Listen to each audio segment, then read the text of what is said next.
അപ്പോൾ രേവന്ത് റെഡ്ഡിയും ഹിമാചൽ പ്രദേശിലെ മുഖ്യമന്ത്രിയും എന്തിനേറെ ഇപ്പോൾ വരുന്ന അശോക് ഗെഹ്ലോട്ടും നേരത്തെ ഉണ്ടായിരുന്ന അശോക് ഗെഹ്ലോട്ടും ഈ PMC പദ്ധതിയിൽ ഒപ്പുവെച്ചത് എന്തെങ്കിലും വിട്ടുവീഴ്ചകൾക്ക് വേണ്ടിയാണോ, എന്തെങ്കിലും കോംപ്രമൈസുകൾക്ക് വേണ്ടിയാണോ? അപ്പോൾ ആ ആരോപണം നിലനിൽക്കില്ല. മാത്രവുമല്ല, ഇപ്പോൾ UDF പറയുന്നൊരു കാര്യമുണ്ടല്ലോ, ഞങ്ങൾ അധികാരത്തിലെത്തിയാൽ ഈ പദ്ധതിയിൽ നിന്ന് പിന്മാറും. എന്തേ കർണാടകയിൽ കോൺഗ്രസ് സർക്കാർ പിന്മാറിയില്ല? സിദ്ധരാമയ്യ സർക്കാർ അന്ന് BJP സർക്കാർ ഒപ്പുവെച്ചു പോയ കർണാടകയിലെ PMC പദ്ധതി കൂടുതൽ വേഗത്തിൽ കൂടുതൽ സ്കൂളുകളെ ഉൾപ്പെടുത്തിക്കൊണ്ടല്ലേ ഇപ്പോൾ കർണാടകയിലെ DK ശിവകുമാർ സിദ്ധരാമയ്യ സർക്കാർ മുന്നോട്ട് പോകുന്നത്? കർണാടക NEP പൂർണ്ണമായി റദ്ദാക്കാനും സ്വന്തമായ ഒരു വിദ്യാഭ്യാസ നയം രൂപീകരിക്കാൻ തീരുമാനിച്ചു. PMC പദ്ധതിയുടെ അവസ്ഥ എന്താ പറയൂ?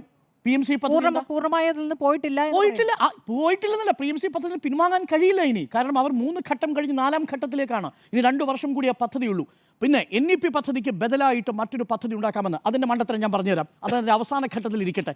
അപ്പോൾ ഇതിനെതിരെ പ്രതിഷേധിക്കുന്ന പ്രതിപക്ഷത്തിൻ്റെ ഇരട്ടത്താപ്പ് ഇതാണ് ഇന്ത്യയിൽ കോൺഗ്രസിൻ്റെ നിലപാട്. അപ്പോൾ കേരളത്തിൽ ഒരു നിലപാടും മറ്റ് സംസ്ഥാനങ്ങളിൽ മറ്റു നിലപാടും എന്ന നിലപാടുമായി കോൺഗ്രസിന് മുന്നോട്ട് പോകാൻ കഴിയില്ല. ഇതാണ് ഈ വിഷയത്തിൽ എൻ്റെ ടേക്ക്.